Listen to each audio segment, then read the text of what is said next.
Hi, I'm Chef Jo from Clean Eating, and today we're talking about measuring tools for you to use when you're preparing your clean eating recipes. Now, the first tool that's essential is a scale.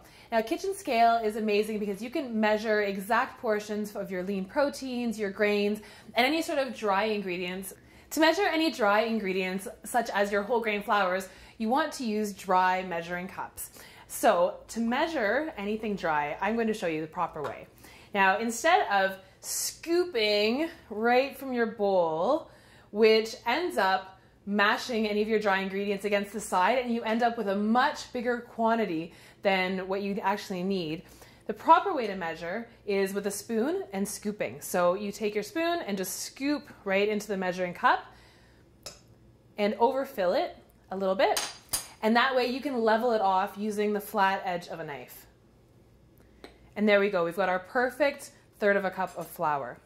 Now, if you want to measure any liquid ingredients, so your oils, stocks, waters, any of that, you need to use a liquid measuring cup. Now, if I used my dry measuring cup for this, I wouldn't be able to get the liquid all the way to the top.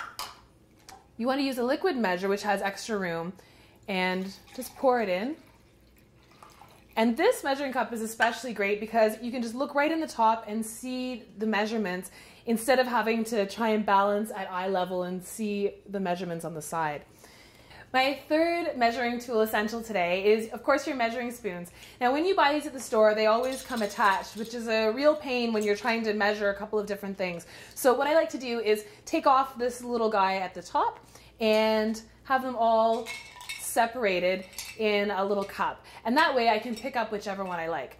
Now, this is the only sort of exception to the rule. You can measure wet and dry ingredients in these little guys. So just make sure if you're doing a dry measure that you use the same method and scoop and then level it off with your knife.